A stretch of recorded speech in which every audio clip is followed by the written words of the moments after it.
কোরবানির সময় যখন গরু জবাই করো, একটা গরুর সামনে ছুরি দেখাইও না, নিষেধ, গরু কষ্ট পাবে। এক গরুর সামনে আর একটা গরুরে জবাই করবা না, গরু কষ্ট পাবে। গরুটারে রশি দিয়া বাইদা জমিনের মধ্যে শোয়াইয়া 1 সেকেন্ড দেরি করবা না। কিন্তু আমাদের সমাজের মানুষেরা কোরবানির সময় গরুটারে হাতে পায়ে বান্ধিয়া মাটির মধ্যে শোয়াইয়া এরপরে বিশাল চিঠি পড়ে, অমুকের মাইয়া, অমুকের ভোলা, এই রকম 7 নাম 13 বাড়ির নাম নিয়া গোষ্ঠী শুদ্ধা নাম পড়ে। অমুক একজনের নাম আব্দুর রহমান, নাম পড়ল, বাবার নাম, মায়ের নাম, ওয়ার্ড, এরপরে থানা, এরপরে জেলা। কিও এত নাম কেন?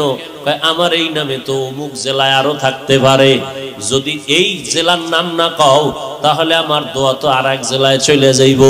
এই জন্য আমার গোষ্ঠী শুদ্ধ সব নাম ক। 7 জনের নাম কইতে কইতে গরুটা আদা মরা হয়ে গেছে। ও আল্লাহর বান্দারা, এগুলো শুধু মূর্খতা আর কিছুই না। তুমি কোরবানি দিতেছো আমার আল্লাহর জন্য, কার নামে দাও কেউ জানার দরকার নাই, আমার আল্লাহ জানলেই তো যথেষ্ট। আল্লাহর জন্যই যদি দিয়া থাকো, ইমাম সাহেবের ডাইকে আবার গরুডারে কষ্ট দিয়ে কেন চিঠি পড়াও? এর একমাত্র কারণ এই মানুষটা বড় মূর্খ। জুমার দিন ইমাম সাহেবের নিয়ত করছে, হুজুর আব্বার লেগে একটু দোয়া করেন, পকেটে 1000 টাকার হাদিয়াটা রাখছে। ইমাম সাহেব দোয়া করতে গিয়ে আরো 6 জনের নাম কয়ে লাইছে মোনাজাত। মোনাজাতের ভিতরেই মেজাজ গরম, হাদিয়াটা দিয়া হবে না, যে ইমাম সাহেব আমার বাবার জন্য দোয়া করতে গিয়া 1000 টাকা দিব হাদিয়া নিয়ত করছি, হেদিয়া আরো 6 জনের নাম কইল। এবার পকেটে খুঁজে টুইজা 200 টাকা দিছে, যে দোয়া ভাগ হয়ে গেছে। আগে হুজুরে আমার আব্বার নামটা একক কইলে পুরো দোয়াটা আমি একা পাইতাম, এবার 6 বাবার নাম কইছে তো দোয়া কি হয়ে গেছে, ভাগ হয়ে গেছে, হাদিয়াও কমে গেছে। এরকম কিছু জাহেল, কিছু ধর্মান্ধ মূর্খ আমাদের সমাজে আছে না নাই? আল্লাহ হেদায়েত দান করুন। হकीकत से तो दुनिया बेखबर है, दुनिया की नुमाइश पर नजर है, नमी गुयाम के अज दुनिया जुदा बाश बहर कारी के बाशी बा खुदाबाश। আর মসজিদের ভিতরে তো এখন নামাজের জায়গা রেজিস্ট্রি করা থাকে, ঠিক না? এইটা সভাপতি, এইটা এমপি, এইটা সেক্রেটারি, এইটা হইলো সদস্য সচিব। এখানে যদি সভাপতি না আইয়ে ও জায়গাটা খালি থাকবে, এই অবস্থায় নামাজ। যদি এখানে একজন হান দে তো এর চাকরি যাওয়ার আগে ইমামেরটা নাই। বেদবি এই যে কর্মকাণ্ডগুলো আল্লাহর ঘরে, এগুলো সব হারাম। এগুলো কি সব হারাম। এরপরে আবার এখন তো চেয়ারম্যান, বিশাল দামি দামি চেয়ার লয়ে বয়া, চেয়ারম্যান হইয়া, ইউনিয়নে চেয়ারম্যান একজন, জুমার দিন মসজিদে চেয়ারম্যান 13 জন। চেয়ার লয়ে বয়ে বয়া ইমামের বয়ান নাই, হে ঘুমায় ঘুমায় আরশে আজিম ঘুরতেছে। আরে ঘুম, এমন ঘুম দিছে যে আমাদের বরিশালের পারাবত সাপ কি টানা যে টানতে আছে, লঞ্চের আওয়াজ, ইমামের বয়ান আউলাইয়া যাইতেছে। যখন একামত, চেয়ারম্যান 13 জন খারায় আল্লাহু আকবার। কিও দাদা ওযু? কয় না। ওযু কি? কয় ঘুমাইলেন? কয় না, কি ঘুমাইছি, মোরা খাবায় না ছিলাম। এরকম চেয়ারম্যান আছে না নাই? আহ, কিয়ামতের আলামত, বান্দা আল্লাহর সাথে মোহাব্বতের পার্সেন্ট যত কম, তার বাস্তবে তার কাজটাও ওই রকম কম। আমার আব্বার মাজা ব্যথা, ঢাকা আনলাম, ডাক্তার দেখাইলেন, ডাক্তার কয় চেয়ারে বয়ে নামাজ পড়বেন। আমার বাসায় এসা দেখি মাটিতে বৈশা, ফ্লোরে বৈশা নামাজ পড়তেছে। কেউ চেয়ারে না, ডাক্তার কইছে। তো বাবা চোখের পানি ছেড়ে বলে, মাওলারে একটা সেজদা দিমু, এই যদি মাটিতে কপাল না লাগাইতে পারি। এক হয়ে কান্দে দিছে। আহ, আর আমনে গো মসজিদের খতিবরা যদি কয় চেয়ার বাদ, তুই বাদ, কি ঠিক নি? আহা, আচ্ছা আমনের মাজায় সমস্যা, হাঁটুতে সমস্যা, একটু উঁচা জায়গায় বইয়ে পড়বেন, এই তো। তো একটা টুল নিলিত হয়, হাতাওয়ালা দামি চেয়ার, আবার স্প্রিং লাগাই লিছে নিচে দিয়া ঘুরে। এই সমস্ত চালাকির কি মানি মাওলার সাথে? পৃথিবীর শ্রেষ্ঠ জায়গা আল্লাহর ঘর, যেখানে আপনি বিনয় হয়ে নামাজ পড়বেন, মাথার কপালটা মাটিতে লাগাবেন। আমার রাসূল বলেন, আস-সাজিদু ইয়াসজুদু ইলা কদামির রহমান, বান্দা যখন সিজদা করে ও মাটিতে দেয় না, রহমানের কদমে সিজদা দেয়। আর যার মাটির লগে কোনো কালেকশনই নেও দিবে কি?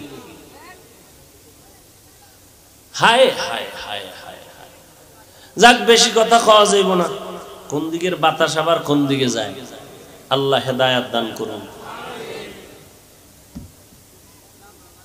আজকে একটা জুমা গেছে না, আপনাদের এই সমস্ত এলাকায় মসজিদে জুমার সময় লোক কম না বেশি? বাড়ে না কমে? বাড়ে না। মসজিদের ছাদ, রাস্তাঘাট সব বোঝাই, মুসল্লি আর মুসল্লি, সভাপতি কান্দে টাকা দাও টাকা, বিল্ডিং বানান লাগবে, জায়গা বানান লাগবে, মুসল্লি বেড়ে গেছে। এই মুসল্লিগুলো সব কিশোরগঞ্জ থেকে আসছে আপনাদের এখানে না আজকে? এরা কোন জায়গার? এরা ফজরে কই গেছিল, আবার আসরে নাই। কি নাটক, কি নাটক! ফজরে নাই, আসরে নাই, জুমায় ভিড়। তো কেমন ভিড়? ইমামের সাথে 2 রাকাত, আগেরটারও খবর নাই, পরেরটারও খবর নাই। আবার আমার মতো এক মোল্লা ফতুয়া দিয়ে দিছে, জুমার আগে সুন্নাত লাগে না। শুনেন নাই? তো ইউটিউব খুললে কি দেখেন? ইউটিউব যে খুলেন কি দেখেন? ইউটিউবে সোনাবন্ধের গান শুনেন খালি না? এই যে আলেমরা এই যে অষ্টস করে, শুনেন না? কি শুনেন? এই যে এক আলেম বলছে জুমার আগে সুন্নাত লাগে না। নাউজুবিল্লাহ হয় না নাকি আউজুবিল্লাহর ফাটতি সব? যে আলেম বলবে জুমার আগে সুন্নাত লাগে না, বাতিল। জোরে বলো। যে আলেম বলবে কাজা নামাজ লাগবে না, সে আলেম বাতিল। যে আলেম বলবে নফল ইবাদত লাগবে না, সে আলেম বাতিল। যে আলেম বলবে কোরআনের অর্থ না জেনে পড়লে কোনো লাভ নাই, সে আলেম বাতিল। যে আলেম বলবে ছোট বাচ্চাদেরকে কোরআন পড়াইয়া সারা রাত মাদ্রাসায় রেখে লাভ নাই, মায়ের কোলে ঘুম পাড়াও, এই মাদ্রাসায় দিয়া বাচ্চা পঙ্গু হয়ে যাবে, তাহাজ্জুদ পড়াইয়া পাগড়ি মাথায় দিয়া কি লাভ হবে? মদিনার নবী কয়, এই সন্তানের বাবা, 7 বছরে সন্তানটারে নামাজের মুসাল্লায় দাওয়াত দিয়া দাঁড় করায় দাও, 10 বছরে শাসন করিয়া এরপরে নামাজে দাঁড় করাও। কারণ এরপরে ঘাড় যখন সোজা হয়ে যাবে, মা বাবার কথার কমান মানবে না। আগের থেকে অভ্যাস করো। ওই মাদ্রাসায় গিয়া ছোটবেলার থেকে আমার আব্বা আমারে লুঙ্গি পরাইতেন, পায়জামা পরাইতেন, ওখান থেকে পাগড়ি পরতাম, ছোট থেকে লম্বা জামা। আজও পর্যন্ত পাগড়ির অভ্যাস ওই সময় না থাকলে পড়তে পারতাম না। তাহাজ্জুদের অভ্যাস যদি মাদ্রাসায় না হইতো পারতাম না। ওরে ভাই, 7 বছর কেন, 5 বছরের পিচ্ছি যেই ফাঁকা, কি লাইভ দেয়, লাইভ। 5 বছরের বাচ্চা কি দেয়? কি ফাঁকনা ফাঁকনা কথা। অতএব নবী বলেন 7 বছরের সময় নামাজের মুসাল্লায় দাওয়াত দিয়া দাঁড় করাও, 10 বছরের সময় শাসন লাগলে শাসন করো।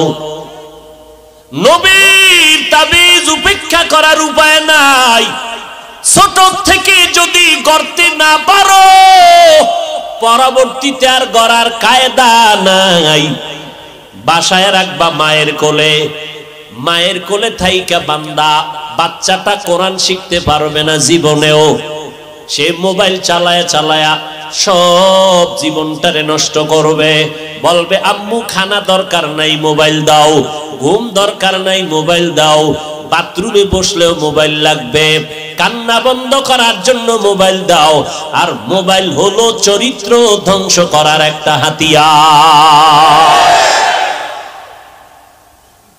অতএব যদি এখন কেউ বলে ছোট ছোট মাদ্রাসায় বাচ্চাদেরকে দিয়া কোরআন পড়াইয়া পাগড়ি বাঁধানো ঠিক না, তাহাজ্জুদ পড়ানো ঠিক না, এই বাচ্চাটারে 24 ঘন্টা মাদ্রাসায় রাখিয়া চাপের উপরে কোরআন পড়ানো ঠিক না, এইভাবে যারা উম্মতকে কোরআনের ইলম থেকে দূরে সরাবার উৎসাহ দেয়, কোরআনের থেকে দূরে সরাবার জন্য উৎসাহ প্রদান করে, আমি বলবো তার অন্তরের মধ্যে আলেমের ভেজাল।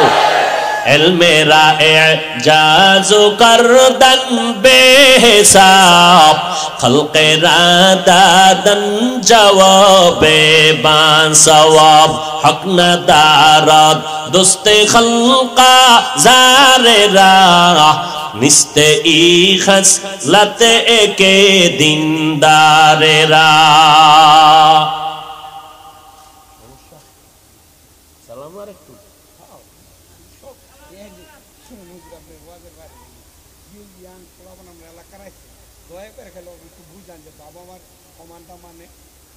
আল্লাহ কবুল করুন। হ্যাঁ, ভালো জায়গায় হাত দিছেন, টাইম তো নাই। হ্যাঁ, মা বাবার খেদমতের কথা বলতেছেন। এরে সন্তান, ওই যে এইটাই বুঝাইতেছি আমি, কই মাদ্রাসায় দাও, আর এক বক্তায় কয় খবরদার মায়ের কোলে কাপড় দিয়ে পেঁচায় ঘুম পাড়াও। তাহলে মায়ের কোলে থাকলে শিখবে মোবাইল, কথা ঠিক নেই। আর কি শিখবে? কিরিং কিরিং টেলিফোন, হ্যালো হ্যালো হ্যালো, কে তুমি কাকে চাও বলো বলো বলো, আমি মেও হ্যালো ক্যাট বিড়ালকে চাই, জরুরি খবর আছে ডেকে দাও তাই। হামটিমা টিম টিম তাদের খাড়া দুটো শিং, তারা মাঠে পারে ডিম। শিংওয়ালা জানোয়ারের ডিম দেয়নি? হ্যাঁ, এই কথাটা কাঁচা মিশা কথা না? মিথ্যা কথার দ্বারা কোনোদিন চরিত্র ভালো হবে? আল্লাহ হেদায়াত দান করুন। এরে ভাই, অনেক গার্ডিয়ান আমার কাছে আসে মাদ্রাসায়, হুজুর আমার সন্তানটা দুষ্টামি করে ঘরের মধ্যে, আলমিরা ভাঙ্গা ফেলাইছে, গ্লাস 6টা নাই, চায়ের কাপ ভেঙ্গে চুরমার, আর কারটা কমু কন কি 90,000 টাকার মোবাইল নাই। দেখতে দেখতে এমন জোরে ফ্লোরের মধ্যে আসার দিছে, 3 দিন করাইছে এটারে গোসল, খালি বালতিতে ভিজায় আর উড়ায়। বাচ্চাদের কাম, আসসাবিয়ু সাবি ওয়ালাউ কানান নবী, বাচ্চা তো বাচ্চাই। কি করি? আমি কি করতে চান? কয় মাদ্রাসায় একটু আসা যাওয়া করুক, এই ফাঁকে ফাঁকে আসবে, আবার আমরা নিয়ে যাব, তো একটা অভ্যাস গড়ল। এই অবস্থায় যদি কাটা গায়ে লবণের সিটা দিয়ে কয় মাদ্রাসায় ছাত্রদেরকে এই এই এই হ্যাঁ, টুকটাক অপ্রীতিকর কিছু ঘটনা হতে পারে। আরে ভাই, এখন তো ফিডাফিডি নাই। স্কুলে যারা পড়ছেন মুরব্বীরা কি ফিডাটা যে খাইছেন। আমার এক চাচায় কয় এমন ফিডা আমার একটা দিছে, ওই ফিডার চড়েছে দৌড় দিছি ডাস্টার মাইরা, সারের গার উপরে পড়ে নাই, এমন দৌড়। ওদিন থেকে স্কুল তালাক। বুঝেন নাই? খেজুরের বিশাল বড় বাইল, 6 হাত লম্বা, সেই সময়ের পিঠা খেয়ে যারা ধৈর্য ধরেছে তারা আজকে দামি দামি মানুষ হয়েছে, দুনিয়ার লাইনে আখিরাতের লাইনে। যাক, পিঠাফাটির দরকার নাই।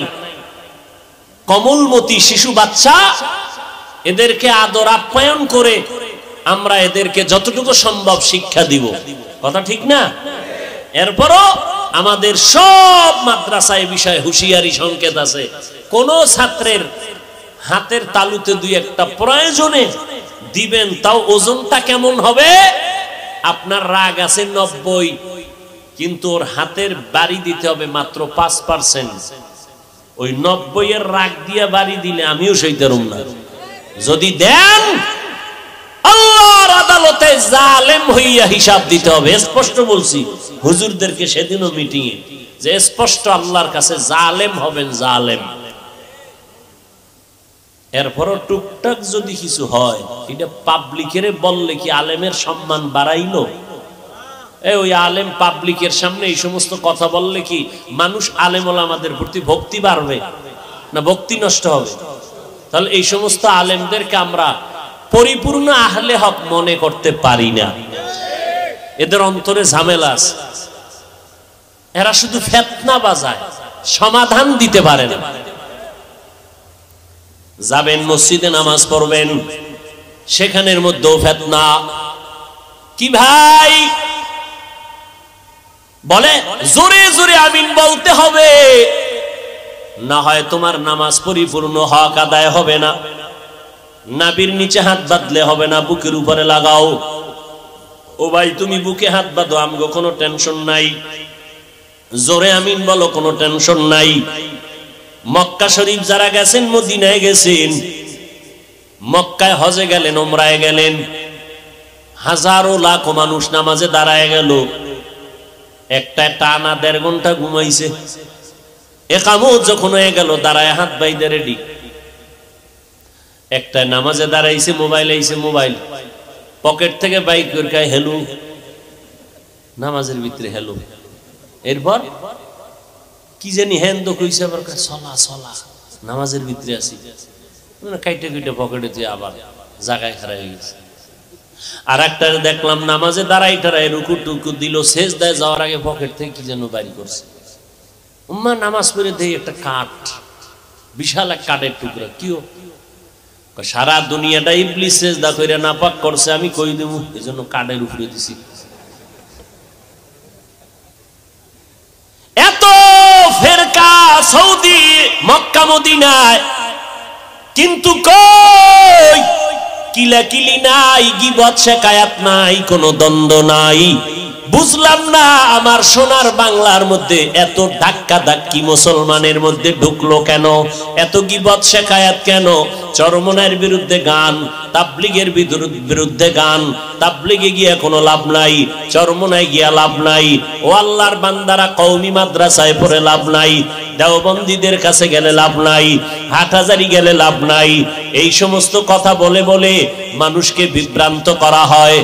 আমি এক ওয়াজে বললাম, আপনার কথা আমি 1 মিনিটের জন্য মেনে নিয়ে বললাম, খোদার কসম চরমনাই যাব না, তাবলীগেও যাব না, উজানিও যাব না, বাহাদুরপুর যাব না, নানুপুরেও যাব না, কোন পীরের দরবারে যাব না, তাবলীগেও যাব না, দেওবন্দে যাব না, কওমি মাদ্রাসায় যাব না, হাটহাজারি যাব না।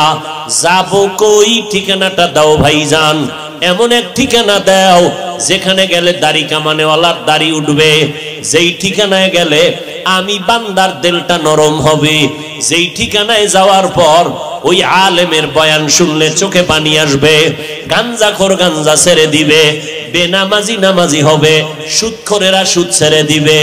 এমন একটা ঠিকানা দাও, তাহলে ওই জায়গায় যাব, কোনদিন দেওবন্দীদের কাছে যাব না। ও ভাইজান, যাইতেও নিষেধ করলেন, আলাদা কোনো ঠিকানাও দিলেন না। আমগো মাঝখানে ফালাইয়া আপনি মজা নিবেন না? না, আমরা আল্লাহর আদালতে বিচার দেব। আসলে আপনি আমাদের বন্ধু না, আপনি বেঈমান বিধর্মীদের পাচাটা গোলাম। এখানে তো অনেক শিক্ষিত মানুষ, আমার মোহাব্বতের মানুষ, আমি সবাইকে মনে করি যেহেতু পাশের মানুষ। একেবারে নির্দ্বিধায় একজনে বলেন যাব না, আমি মেনে নিছি, কসম খাইছি না আল্লাহ, 1 মিনিটের জন্য আপনার কথা মানলাম, যাব না, চরমনাই যাব না। আবু হানিফার মাযহাব মানবো না, বাদ, সব বাদ। মাযহাবও মানবো না, চরমনাই যাব না, উজানি যাব না, তাবলীগে যাব না, কওমিতে যাব না। কোথায় যাব? ঠিকানা দাও। যেখানে গেলে বয়ান শুনলে কান্না আসবে এমন এক আলেমের ঠিকানা দাও। দাও যেখানে গেলে বেপর্দাওয়ালা পর্দাওয়ালা হবে। দাও ঠিকানা। কই আমি তো দেখি না, সারা দেশ ঘুরে, ওই ঘুরে ফিরে দেখি উজানির ময়দানে গেলে বেনামাজি নামাজি হয়, ঘুরে ফিরে দেখলাম তাবলিগে গিয়া বহু মানুষ নামাজি হয়েছে, চরমনাই যাওয়ার কারণে বেপর্দাওয়ালা পর্দাওয়ালা হয়েছে। অতএব এদের বিরোধিতা করে কোনো লাভ নাই। যারা এই সমস্ত লাইনের বিরুদ্ধে কথা কয় এরা আহলে হক হতে পারে না। আরে ভাই এখন বউ রাত বাজে কটা, এখন এই চিল্লা চিল্লি মানুষে ঘুমাইবো না? কি হ্যাঁ কিলে কিলে হইল নাকি? আমার অজের ভিতরে এত জোরে আওয়াজ, এমনি দেশের অবস্থা খারাপ। আল্লাহ হেদায়াত দান করুন। এত রাত্রে মাইক, বাইরের মাইক বন্ধ করে আমরা হেন মাইকে বয়ান শুনলি হইব। মানুষ ঘুমায়, বাচ্চারা ঘুমায়, বেশি রাত্র ওয়াজ করা ঠিক না। আবার ফজর সামনে, ঠিক না? যারা পড়বে না এখন ঠিক আর বেঠিক কি? এরা আজকে ফজরও পড়ে না, কাইলও পড়বে না, আব্বাই পড়ে না, আমিও পড়ি না, ব্যাস বয়ান চলতে থাক। আল্লাহ হেদায়াত দান করুন। হায় হায় ইয়া আইয়ুহাল্লাযীনা আমানু কু আনফুসাকুম ওয়া আহলিকুম নারা। একটু ভালো হইছে সাউন্ড, এইজন্য আমারটাও আগাইতেছে। এরে নবীর আশিকের দল, জমিন মুমিনের জন্য জেলখানা, বেঈমানের জন্য বালাখানা। যত কষ্ট মুমিন দুনিয়ায় করবা, মরণের পরে শান্তি শুরু আর শেষ হবে না। যত কষ্ট মুমিনেরা দুনিয়ার থেকে করে নাও, দুনিয়ার কষ্ট কোনো কষ্ট না, সূর্যের গরম কোনো গরম না। 9,30,00,000 মাইল উপরে কিয়ামতের দিন এই সূর্য যখন মাথার উপরে নেমে আসবে, গুনাহগারের মাথার মগজগুলো ভাতের মারের মতো ফুটবে। সূর্যের গরমে এই মাটির জমিনটা তামা হয়ে যাবে, আলাদা কোনো কিয়ামতের মাঠ হবে না। আমগো সিদ্ধিরগঞ্জ সহ গোটা দুনিয়ার জমিনটাই হবে কিয়ামতের মাঠ। এইটাই হবে মাঠ। আসমান থাকবে না, বিল্ডিং থাকবে না, পাহাড় গুলো তুলার মতো উঠতে থাকবে, পুরা জমিনটা সমতল হয়ে যাবে। মানুষ নাই, কিছুই নাই। যারা কবরে আছে আল্লাহ হুঙ্কার দিবে, এবার দাঁড়াও। আল্লাহ পাক ইসরাফিলের সিংহায় ফুৎকার দেওয়া মাত্র রুহু আসবে লাশের মধ্যে। এরপরে সব কবর থেকে জমিনের উপরে দাঁড়াইবে। আল্লাহর আদালত বা বিচারালয় হবে সিরিয়ার জমিন, বর্তমান সিরিয়া। ওখানে আল্লাহর বিচারালয় হবে। সব জমিনের মানুষগুলো উঠাইয়া আল্লাহ ফেরেশতার মাধ্যমে সেখানে নিয়ে যাবেন। আল্লাহ ওখানে নিয়ে বিচার কার্য শুরু করবেন। জহুর থেকে ফজর, এই ফজর আর জহুরের মাঝখানে যেই সময়, এতটুকু সময় মাত্র বিচারের সময় লাগবে। এই সময়ের মধ্যে বিচার কমপ্লিট হয়ে যাবে। আমগো সিদ্ধিরগঞ্জ থানার ভিতরে একটা মামলা 50 বছর ভইরা রইল, এটা শেষ হয় না। 50 বছর মাঝে মাঝে হাতিয়া দিলে তাজা হয়, মামলা শেষ হয় না। রব্বুল আলামিন হাসুরের ময়দানে কোটি কোটি কোটি সহস্র কোটি মানুষ, এদের বিচার কেমনে আধা বেলায় শেষ হবে? বলে বান্দা বুঝবি না, যেটা বান্দার যেটা ধারণার বাইরে বুঝা অসম্ভব, এই আমার মাওলার কুদরতের দ্বারা সব কিছুই সম্ভব। কাদের কুদরত দারি বার কামাল, আন্তা রব্বি আন্তা হাসবি জুল জালাল, তুহি কাদের জলিলুল্লাহ জাহাদার, বহর হালে তুহি মেরা নেগাহদার। ও আল্লাহর বান্দারা, আল্লাহ বলেন জাহান্নাম থেকে নিজেকে বাঁচাও। 2 নাম্বার দায়িত্ব তোমার আহালকে বাঁচাও। 3 নাম্বার দায়িত্ব তোমার প্রতিবেশীরে বাঁচাও। 4 নাম্বার দায়িত্ব তোমার সমাজের লোক বাঁচাও।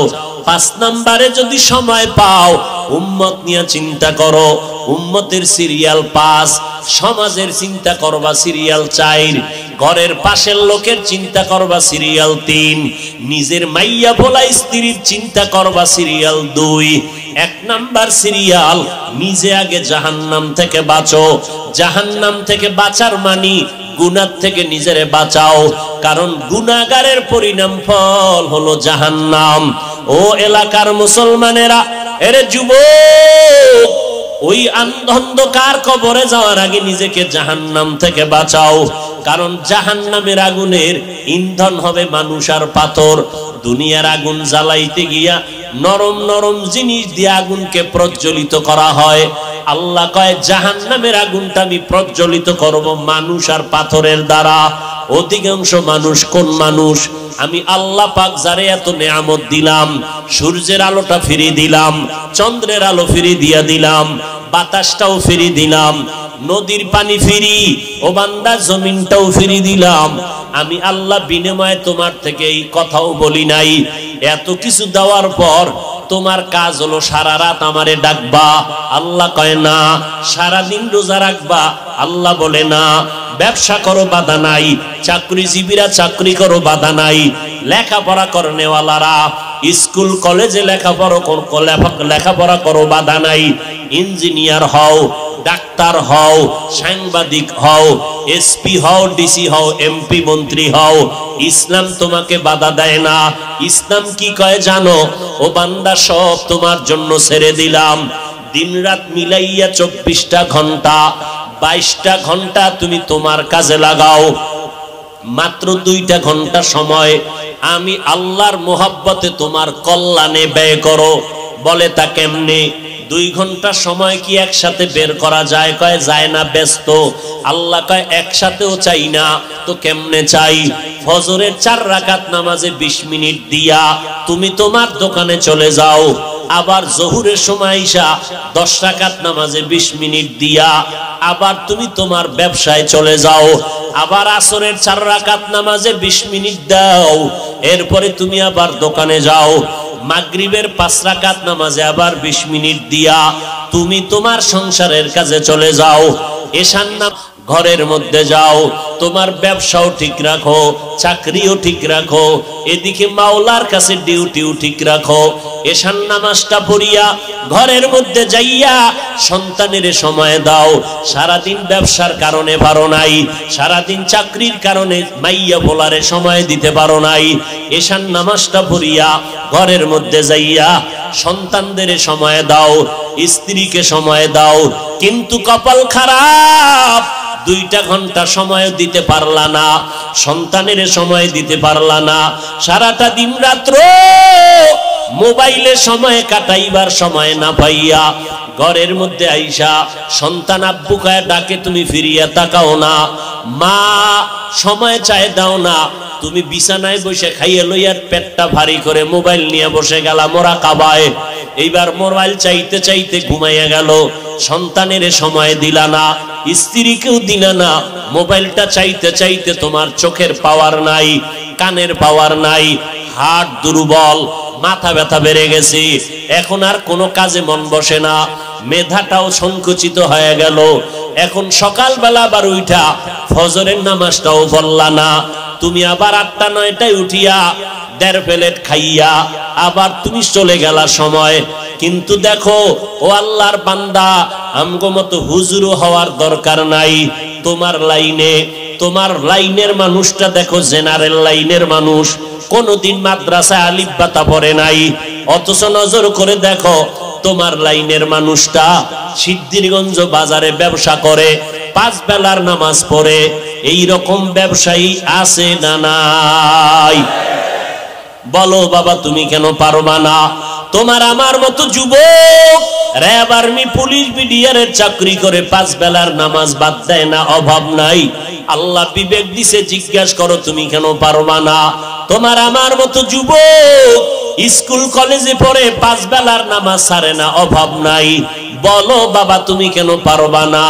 ও আল্লাহর বান্দারা, তোমার উপরে না জানি আমার আল্লাহ বেজার, তোমার মা বাবার না জানি বরদোয়া লাগছে, ওই মা বাবার দোয়া নিয়ে তাড়াতাড়ি সামনে আগাও।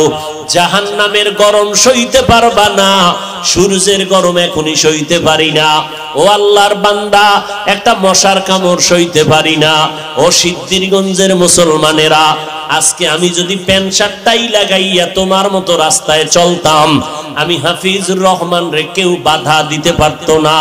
কিন্তু এই গরমের মধ্যে টুপি মাথায় দেই, কত কষ্ট, এরপরও টুপিটা ফালাই না। দাড়িটা লম্বা করার কারণে অনেকের চিন্তা যৌবনের ভাব চলে যায়, এরপরও কেন দাড়িটা ফালাই না। লম্বা জামাটা পরার কারণে শরীর গরম লাগে, এরপরও কেন লম্বা জামা ফালাই না। ও আল্লাহর বান্দারা, কারণটা কি জানো? আমাদের এই টুপি দাড়ির কারণে সরকার আমগো মাসে মাসে বেতন দেয় না বাবা, না, বরং এই টুপির কারণে আমগো উপরে বিপদ, এই দাড়ির কারণে আমাদের উপরে বিপদ। নাস্তিকের আমগো নামের লিস্টি বানায়, আমাদের মাদ্রাসা বন্ধ করার ষড়যন্ত্র চলে। এত চিন্তার পরেও কেন টুপি ফালাই না? ও আল্লাহর বান্দারা, ব্যবসার যেই লাইনে বলো, আল্লাহর নবীর তরিকা বাদ না দিয়েও তো আমরা না খাইয়া নাই, আল্লাহর রহমতে অসম্মানেও তো নাই। ও আল্লাহর বান্দা, এরপরেও কেন এই লাইনটা ছাড়ি না? কওমি মাদ্রাসায় লেখাপড়া করেছি, এই লাইনটা কেন ছাড়ি না? কত জাতি ভাইরা বলে কওমি মাদ্রাসায় পড়ে কোনো লাভ নাই, ওখানে পড়লে সরকারি কোনো চাকরি নাই, ওখানে পড়লে কোনো সার্টিফিকেট নাই। এইভাবে বলিয়া বলিয়া আমগো তিরস্কার করে। এই ভাইরা, একটু চিন্তা করে দেখেন, আল্লাহ তো বিবেক দিছে, চিন্তা করেন এত গরমের পরেও কেন নামাজ সারি না, টুপি সারি না? একমাত্র কারণ, আল্লাহর কোরআন পড়ে দেখলাম কোনো মিথ্যা নাই, নবীর হাদিসটা পড়ে দেখলাম কোনো মিথ্যা নাই। ও আল্লাহর বান্দা, এই কোরআনের ভুল বের করতে গিয়া কত বিধর্মীরা পর্যন্ত অপচেষ্টা করিয়া শেষ পর্যন্ত মুসলমান হয়ে গেল। ও যুবকেরা, কয়দিন আর বাঁচবা? এই মহামারীতে কত যুবকের লাশ কবরে রাখলাম, কত যুবকের জানাজার ইমামতি করলাম। ও আল্লাহর বান্দা, রাতের বেলা যখন বালিশে মাথা লাগাইয়া ঘুমাও, অন্তরে কি ভয় লাগে না? ঘুমের মধ্যে যদি আজরাইল আইসা হাজির হয়, মরা সন্তান আইসা সকালবেলা মা দেখে চিৎকার দিয়া বলবে, তোরা কোথায় আছো? আয় আয়, আমার বাবা দুনিয়াতে বেঁচে নাই। এরে সন্তানেরা, ওই মা বাবাকে বাড়ি গ্রামে রাইখা যারা ঢাকার শহরে চাকরি করো, ব্যবসা করো, এরে বাবা তুমি আরামে খাও আর বন্ধু নিয়ে আড্ডা দাও, অথচ তোমার জানা নাই ওই মা একটা রাত্রে খানা খায় না। তোমার সাথে টেলিফোনে কথা বলতে না পারলে মায়ের ঘুম হয় না। ঘরের মধ্যে কত মেহমান, বাবায় মেহমান আনিয়া গোশত দিয়া খানা দেয়, আম্মাজান গোশত বন্টন করে দেয়, সন্তানেরও দেয়, কিন্তু দুঃখিনী আম্মাজান একটা টুকরা নিজের মুখে দেয় না। আব্বাজান কয়, বিবি তুমি কেন গোশত খাও না? কয়, আমার একটা সন্তান ঢাকা, ওই সন্তানের চিন্তা বড় পেরেশান, ও না জানি না খাইয়া কষ্ট পায়, এই জন্য আমার গোশত মুখে দিয়া যায় না, আমার চোখে ঘুম আসে না। যেই মা বাবার চোখের পানিতে আজ আমি চেয়ারে বসে বয়ান করার সম্মান পেলাম, আজকে ওই মা বাবার চোখের পানিতে তুমি টাকা পয়সার মালিক, ওই মা বাবার দোয়া ছাড়া তুমি টাকার মালিক হতে পারো নাই, ওই মা বাবার চোখের পানি আর দোয়া ছাড়া পরীক্ষায় ভালো নাম্বার পাও নাই, ওই মা বাবার দোয়া চোখের পানি ছাড়া তুমি গাড়ি বাড়ির মালিক হতে পারো নাই। ও কপাল পোড়া সন্তান, ওই মা বাবা অনেকের দুনিয়ায় নাই, অন্ধকার কবর থেকে দোয়ার অপেক্ষা আছে রে বাবা। আর যারা এখনো দুনিয়ায় বেঁচে আছে, ওই মা বাবা তোমার অপেক্ষা আছে কখন তুমি হাসি মুখে সালাম দিবা, মধুর মোহাব্বত নিয়ে কথা বলবা। ওরে সন্তানেরা, ওই মা বাবার থেকে দোয়া নিয়ে চলতে হবে, না হয় উপায় নাই। ও আল্লাহর বান্দারা, চিন্তা ভাবনা করে দেখলাম আজকে আমার ডানে বামে ভক্ত বৃন্দের অভাব নাই, আমার টাকা বাড়ি গাড়ির অভাব নাই, কিন্তু চিন্তা করে দেখলাম আজকে আমি বক্তা, কত সম্মান, এত রাতেও মানুষগুলো বাড়ি যায় নাই, কিন্তু এই সম্মান কতক্ষণ?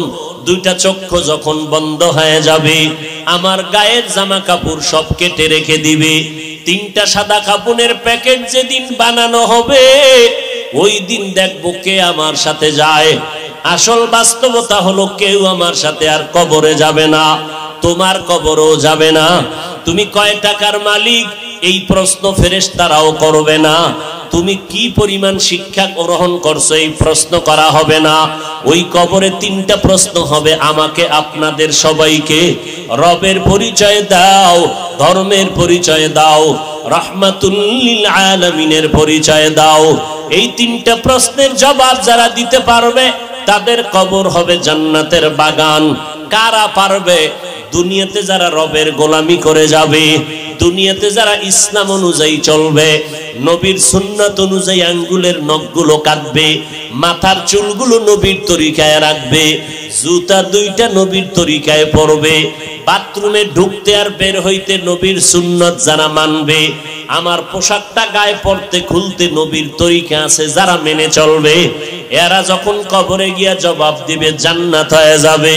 কিন্তু আপনি আমি চিন্তা করেন, রবের গোলামি কি পরিমাণ করেছি, আল্লাহর দ্বীন ইসলাম কি পরিমাণ মেনে চলেছি, অথচ এক বেলার নামাজও পড়তে পারি না, মা বাবার খেদমত করিয়া তো দোয়াও নিতে পারি নাই, মা বাবায় শুধু আমার কথায় রাগ করে কষ্ট পায়, আমার ব্যবহারে আব্বা আম্মা কষ্ট পায়, না পারলাম তাদের মুখে হাসি ফুটাইতে, না পারলাম তাদের কিছু দিয়া খেদমত করতে, তাহলে আমার এদিকে ইবাদত নাই, মা বাবার দোয়াটাও পেলাম না, মা বাবারে কতবার ধমক দিয়া চোখের পানি ফালাইলাম, তাহলে আমার এদিকে নাই, আলেম ওলামার কাছে যাইয়া দোয়া নিব তাও পারি না, বরং ফেসবুকের মধ্যে আলেম ওলামার বিরুদ্ধে লেখালেখি করি, আলেমদের ইমামের বিরুদ্ধে কথা বলি, খতিবের বিরুদ্ধে কথা বলি, এই মসজিদের ইমাম সাহেবদের বিরোধিতা করি, তাহলে আমার তো কোনোটা রাস্তাই নাই নাজাতের। না রবের চিনলাম, না ইসলাম মানলাম, না আঙ্গুলের নখ কাটার মধ্যে নবীর সুন্নত অনুযায়ী কাটলাম, না মাথার চুলগুলো নবীর তরিকায় রাখলাম, না পোশাকটা নবীর তরিকায়, না আমার ঘুমটা নবীর তরিকায়। ঘুমাইতে গিয়াও তো হিন্দি গানের তার লাগাইয়া ঘুমাইলি রে বাবা। এই অবস্থায় যদি আজরাইল এসে হাজির হয়ে যায়, আর এই গুণ অবস্থায় যদি তোমার কবরের ডাক এসে যায়, সাদা কাফনের প্যাকেট বানাইয়া অন্ধকার কবরে যখন রেখে আসবে, ওই অন্ধকার কবরে মাটি আর অন্ধকার, আপন কেউ থাকবে না।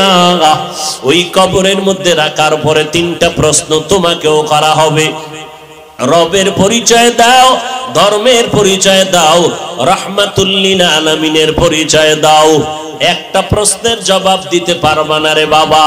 আমি কিন্তু এতক্ষণ বয়ান করিয়া স্কুলের পড়া নিষেধ করি নাই, কিন্তু খবরদার কারো চাকরি ছাড়তে বলি নাই, কারো ব্যবসা বন্ধ করতে বলি নাই, বরং 22 ঘন্টা সময় তুমি তোমার লেখাপড়া চাকরি ব্যবসায় দাও, মাত্র 2টা ঘন্টা সময় 20 মিনিট করে 5 বেলার নামাজে দাও, মা বাবার দোয়া নাও, উলামায়ে কেরামের দোয়া নিয়ে আমল করো। লেখাপড়াও বন্ধ হবে না, চাকরিও যাবে না, ব্যবসাও নষ্ট হবে না। এরপরও সুযোগ পাইয়াও যদি আল্লাহর হুকুম মতো নামাজে না যাও, ওই কবরে 3টা প্রশ্নের জবাব দেওয়া সম্ভব হবে না। মদিনার নবী বলেন, এই বেঈমান নাফরমান যখন জবাব দিবে না, সাথে সাথে আল্লাহ পাক গায়বী আওয়াজ দিবেন, ও কবরের ফেরেশতা, এই নাফরমানের কোনো সময় দিও না।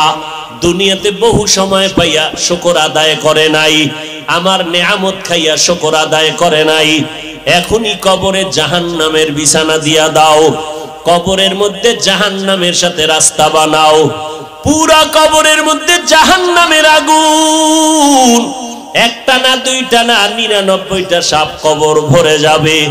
আল্লাহ গায়বী আওয়াজ দিয়ে রাগান্বিত হয়ে বলবেন, ও কবরের মাটি, এই নাফরমানকে 2 পার্শ্ব থেকে জোরে জোরে চাপ দাও, এত জোরে চাপ দিবে পাজরের হাড্ডি চুরমার হয়ে যাবে। ও আল্লাহর বান্দারা, এই কথাগুলো নবীর হাদিস থেকে শুনাইলাম, মনে মনে চিন্তা করো, নবীর হাদিস তো মিথ্যা হতে পারে না, কারণ আমার নবী 63 বছর জীবনে একটা মিথ্যা কথা বলেন নাই। আম্বিয়ায়ে কেরাম, উলামায়ে কেরামের কথা মিথ্যা হতে পারে না। 1 জন 2 জনে মিথ্যা বলতে পারে, লক্ষ লক্ষ নবীদের কথা মিথ্যা না, লক্ষ লক্ষ সাহাবায়ে কেরামের কথা মিথ্যা নয়, কোটি কোটি উলামায়ে কেরামের কথা মিথ্যা না। অতএব এই গুনাহগারের জন্য জাহান্নাম সত্য। এখন উপায় হলো তওবা করা। এই গভীর রাত সবার কপালে তওবা নসিব হবে না। আল্লাহর কাছে যার দিলটা নরম, মনে মনে আল্লাহকে ডেকে বলবে, হে মালিক, এই ময়দানে আমার মতো গুনাহগার কেউ নাই, গুনার কারণে আমার হাত না পাক, চোখ না পাক। ও আল্লাহ, এই ময়দানে আমার মতো গুনাহগার কেউ নাই। আয় আল্লাহ, আজ আপনার কাছে গোপনে ক্ষমা চাইতেছি, আর গুনার কাছেও যাব না। আমার হাতের দ্বারা, আমার জবানের দ্বারা কত অন্যায় করেছি, আমার কথায় কষ্ট পায় কত মানুষের চোখের পানি পড়ল, আলেম রে কাদাইলাম, মা বাবারে কাদাইলাম। ও আল্লাহ, তুমি মাফ করে দাও। আমার মায়ার নবী বলেন, চোখের পানি ছেড়ে যারা তওবা করবা তাদের গুনাহ সাথে সাথে মাফ হয়ে যাবে। ও আল্লাহর বান্দা, ওরে যুবক ও বৃদ্ধ বাবাজি, ও পর্দার আড়ালের মা, দুনিয়াটা কিছুই না, সাদা কাপড়ের প্যাকেট। যেদিন হয় আজকে গুনাহ থেকে তওবা করে নিলাম। ও আল্লাহ, আমাদের তওবা কবুল করে নেন। আমাদের তওবার উপরে মজবুত হইয়া চলার মরণ পর্যন্ত তৌফিক দান করেন। আমিন।